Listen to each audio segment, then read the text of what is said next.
अस्सलाम वालेकुम दोस्तों, क्या आप जानना चाहेंगे कि आज बर्मा के मुसलमानों की स्थिति क्या है और वे अभी कहां हैं? जानने के लिए इस वीडियो को अंत तक देखें। अगर आपको यह वीडियो पसंद आए तो इसे लाइक और शेयर जरूर करें। हमारे चैनल को सब्सक्राइब करना ना भूलें ताकि आपको हमारे नए वीडियो की अपडेट्स मिलती रहें। बर्मन के रंगिया मुसलमान की पूरी इतिहास। बर्मन के रंगिया मुसलमानों का इतिहास उस अद्वितीय प्रक्रिया का हिस्सा है जिसमें एक हिंदू बौद्ध समुदाय ने धीरे धीरे इस्लाम को अपनाया और एक नई सांस्कृतिक पहचान बनाई।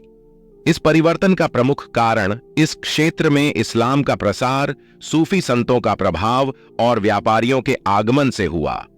इस्लाम अपनाने के बाद भी बर्मन समुदाय ने अपनी पुरानी सांस्कृतिक परंपराओं को पूरी तरह से नहीं छोड़ा।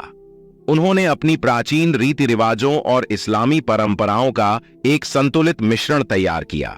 आज रंगिया मुसलमान असम, बांग्लादेश और म्यांमार में पाए जाते हैं और उनकी सांस्कृतिक पहचान उनके अतीत और वर्तमान के अद्वितीय मेल का प्रतीक है।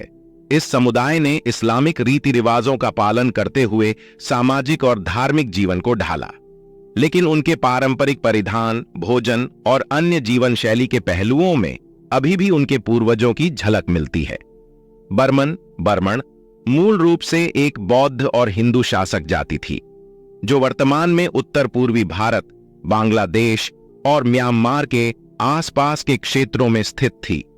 यह शब्द संस्कृत शब्द ब्राह्मण से निकला हुआ है, जो प्राचीन भारत में विद्वानों और पंडितों के लिए इस्तेमाल होता था, लेकिन समय के साथ यह शब्द धीरे धीरे शासक और सैनिक वर्ग के लिए इस्तेमाल होने लगा।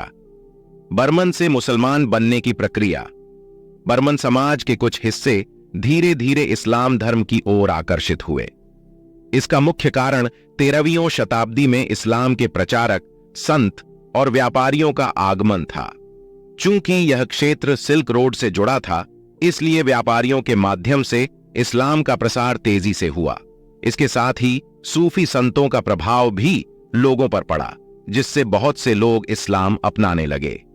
मध्यकालीन दौर में जब इस क्षेत्र पर मुसलमान शासकों का प्रभुत्व बढ़ा, तब भी कई बर्मन शासकों और उनके अनुयायियों ने इस्लाम को अपना लिया।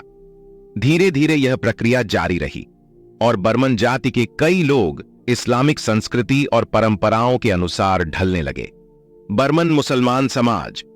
बर्मन मुसलमानों का जीवन और उनकी सामाजिक संरचना उस समय के अनुसार काफी विविध थी। इनमें से कुछ लोगों ने अपनी पुरानी परंपराओं और रीति रिवाजों को इस्लाम के साथ जोड़कर नया रूप दिया। हालांकि वे इस्लाम की बुनियादी शिक्षाओं का पालन करते थे, जैसे कि नमाज, रोजा और हज। समकालीन समय में, आज के समय में बर्मन मुसलमान मुख्य रूप से भारत के असम, बांग्लादेश और म्यांमार में पाए जाते हैं। उनकी एक अलग सांस्कृतिक पहचान है जो इस्लाम और स्थानीय परंपराओं का मिश्रण है। बर्मन के रंगिया मुसलमान। वर्तमान स्थिति, परंपराएं और संस्कृति। बर्मन या बर्मण मूल रूप से एक प्रमुख हिंदू बौद्ध समाज का हिस्सा थे, जो इस्लाम अपनाने के बाद रंगिया मुसलमान कहलाए। यह समुदाय मुख्य रूप से भारत के असम और बांग्लादेश के क्षेत्रों में पाया जाता है।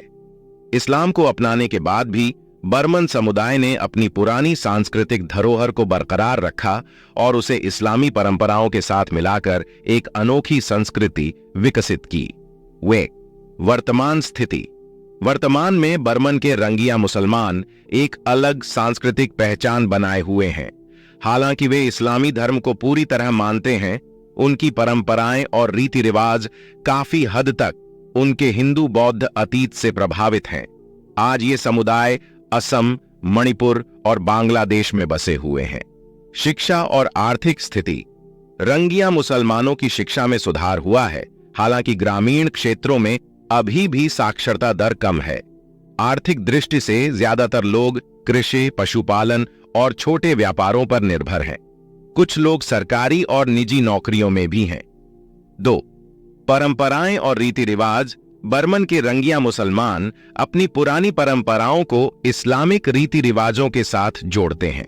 उनकी परंपराओं में इस्लामिक और पूर्व हिंदू बौद्ध सांस्कृतिक तत्वों का मिश्रण होता है।